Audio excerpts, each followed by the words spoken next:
ചാക്കോച്ചൻ. വിലങ്ങാട് തന്നെ. വിലങ്ങാട് ചെറിയ പാനോ ഇവിടെ തന്നെ.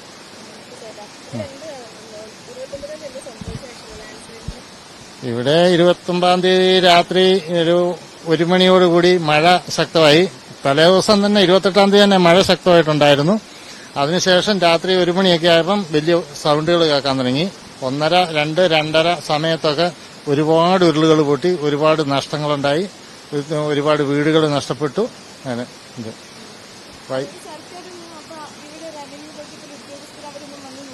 അവര് അതിന്റെ മുൻ ദിവസങ്ങളിലൊന്നും വന്നിട്ടില്ല.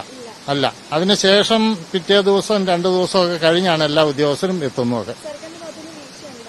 സർക്കാരിന്റെ ഭാഗത്തുനിന്ന് വീഴ്ചയുണ്ടായെന്ന് അങ്ങനെ പറയാൻ പറ്റിയല്ലോ, അല്ലേ? പറ്റിയല്ല. എല്ലാവരും വന്നിട്ടുണ്ട്, നല്ല രീതിയിൽ വന്നിട്ടുണ്ട്. മുന്നറിയിപ്പ് തന്നാലൊന്നും അങ്ങനെ മാറാണ്ട ഒരു സാഹചര്യമൊന്നും അന്ന് കണ്ടിട്ടില്ല. ഒന്നും സർക്കാരിന്റെ ഭാഗത്തുനിന്ന് തന്നിട്ടില്ല. ഒരാളെ മരിച്ചിട്ടുള്ളൂ. അത് ഞങ്ങൾക്ക് പ്രധാനപ്പെട്ട ഒരാളെ മരിച്ചുപോയെ. രക്ഷാപ്രവർത്തനത്തിനെന്ന് പറഞ്ഞാൽ ആൾക്കാര് ഇങ്ങനെ ഫോണിൽ കൂടെ വിളിച്ചിട്ട് പറയുന്നുണ്ട്, ഞങ്ങളെ രക്ഷിക്കണം എന്നൊക്കെ പറയുന്നുണ്ട്. അത് കേട്ടിട്ട് വന്നു, എന്താണ് അവിടുത്തെ സ്ഥിതി എന്നറിയാൻ വേണ്ടി വന്നു. എങ്ങനെയാലും രക്ഷപ്പെടുത്താൻ പറ്റുമെന്ന രീതിയിൽ അവർ ശ്രമിക്കുമല്ലോ. അങ്ങനെ വന്നപ്പോഴാണ് ഇത് സംഭവിച്ചു പോയത്. ജനങ്ങളെല്ലാം പറയുന്നത് എന്നാന്ന് ചോദിച്ചു കഴിഞ്ഞാൽ അവിടെ കാണാമെന്നല്ല, ഒരിക്കലും കാണാമെന്നാന്ന് അല്ല, വരികയില്ല. ഇങ്ങനെ കിടപ്പ് രോഗികളെ 2 പേരെ രാത്രി കൊണ്ടുപോയി കുറെ ദൂരത്തേക്ക് വീട്ടിലേക്ക് മാറ്റി കൊണ്ടുപോയി.